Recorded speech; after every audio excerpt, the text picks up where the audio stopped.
And now, ladies and gentlemen, Miss Marilyn Monroe.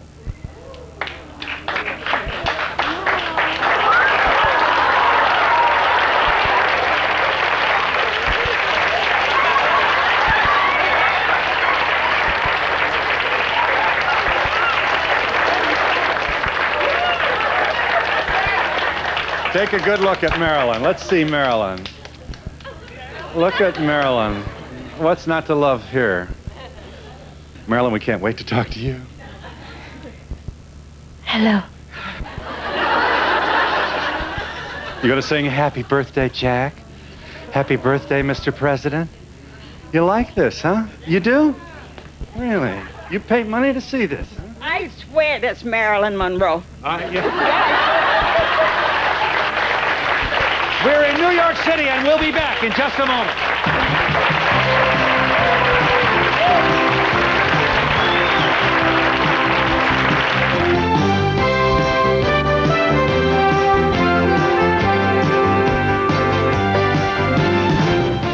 We haven't talked to Marilyn. Marilyn? I'm happy to say, listen, you're entitled to a plug, Marilyn. You're knocking them out, honey. I love the way you're just sitting there. You appear at the nightclub Don't Tell Mama. You enjoy your work, Marilyn? Yes, I do. I know.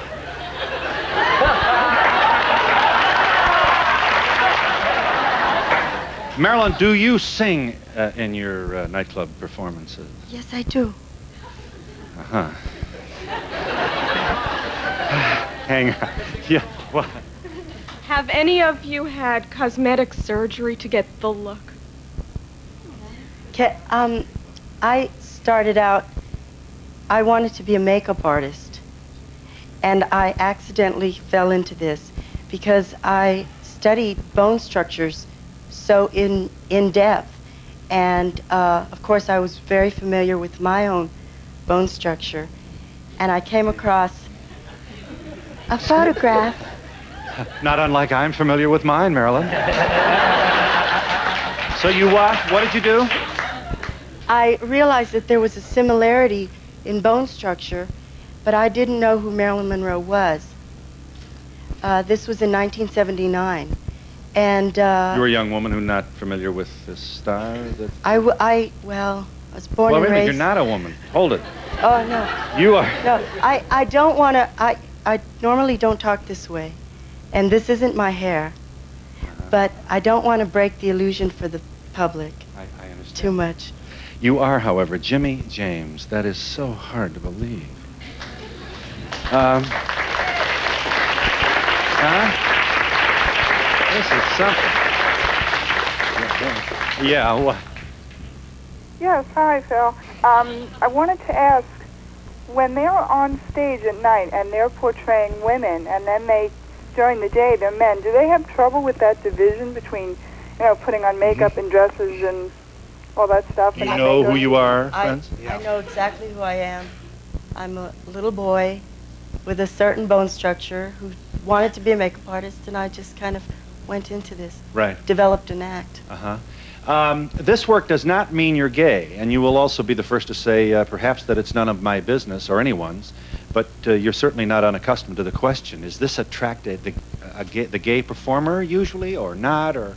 Everyone has different ways of approaching the art. It's from different avenues, different ways. The spectrum is very wide. It is very wide. You can't categorize it very easily. We've discussed cross-dressing on this program before, as some of our viewers will tell you, not with a lot of enthusiasm. Some of them think that the world's going to hell, and you're leading it there. And I'm helping you. Yeah, I'd like to know if any of these men work out or exercise, do any aerobics.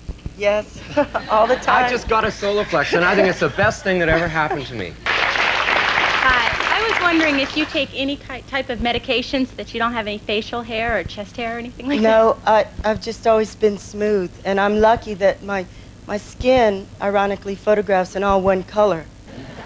Do you plan someday to get married and have children? You want to have kids? Someday, maybe, yeah. Yes, ma'am. I just want to ask Marilyn who her dressmaker is. I just love your dress. This dress is a copy of the dress she wore to sing Happy Birthday to the President. And it was designed by Sheck in Atlantic City. Mm-hmm. Is there any type of experience that the three of you have had that you might consider atypical sexually that might have led you for a tolerance or preference to dress as women in your younger day? Now, I have to say first, I hate women's clothes. I cannot stand them. And I hate having to be fitted for the clothes. Everything has to be specially fitted. I hate high heels. The only thing that I do like is makeup. Yeah. I'd like to know when you're all dressed up, which facilities do you use the most? Well, I have to say, what I do, I only do this on stage. So, you know, that's provided for the nightclub that I work at. I don't really, you know, parade around like this ever. Yeah. I have a question for Marilyn. You say, I guess you said you're a heterosexual. I was wondering if your wife or girlfriend, what they think of it. No, I just said I wasn't married.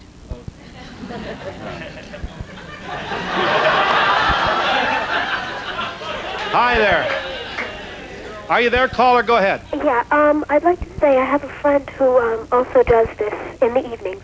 Yeah. But during the day, he is discriminated against in his day job. And I'd like to know if this happens to any of the ladies or gentlemen who are sitting up on the stage today. I'm not sure they do anything else. Is this a moonlighting job or is full-time? I'm an impressionist. Marilyn is one of the characters. I have several other characters in the show that I do. This is remarkable. This took a while, didn't it, to get the whole... Mm-hmm. It's specially sculpted. Marilyn was known for an open face, you know, just free, open. Yeah. So all this is glued down. Have you done any research on her at all? I mean, she must be closer to you than... 3.5 years. Only for Marilyn. No other character did I have to do 3.5 years of research. Yeah. I studied her from head to toe. I mean, I was much too shy, having grown up in Texas, to even approach this type of a subject. So I studied her intensely, you know, her personality, the way she dressed, the way the clothes were fitted on her, the hairstyle, everything. What do you know? What do you know about her? I mean, what surprised you about her? I think, well, you know, I would ask a lot of people, you know, who had seen her in person, because I had read a lot and seen a lot of documentaries and the movies, and I said, well, what did you see when you saw Marilyn in person? Mm-hmm. And they all said the same thing, different times. They said she was so cute. And I thought, cute. What a funny word for the sex goddess. Yeah. You know, Phil, can I say something about, you know, impersonating? Many different people are impersonated, but you know, Marilyn Monroe, I think, is a very particular impersonation that extremely few people can do. And the reason for that is that you can approach it as an actor, as I do, and, you know, learn the mannerisms and try to get the voice and all that kind of stuff. But with Marilyn Monroe, you must have an essence. Because this is why Jimmy James is successful, and this is why you have to research Marilyn. You have to know her. But all characters are like that because they're all illusions. You portray an illusion, you believe it. If you believe it, the people will believe it. Yeah. She's an example. I am, you are, we all are of something that we all feel innate. Yeah, we should say that Ruby Rims at the Duplex and also Jimmy James, Marilyn at Don't Tell Mama here in New York, a nightclub. John Elgin Kenna was Cher. Great performance, and thank you, Scott Trout, for ably assisting on the piano. Thanks also to Don't Tell Mama, a nightclub here in New York, also the Duplex in Greenwich Village, and the Baton in Chicago, where lovely Leslie Ragenet works.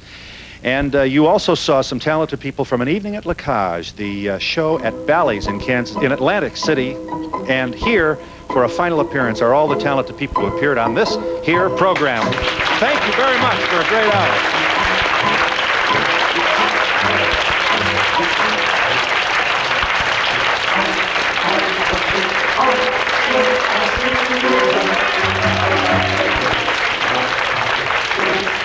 Services provided and promotional fees paid by the...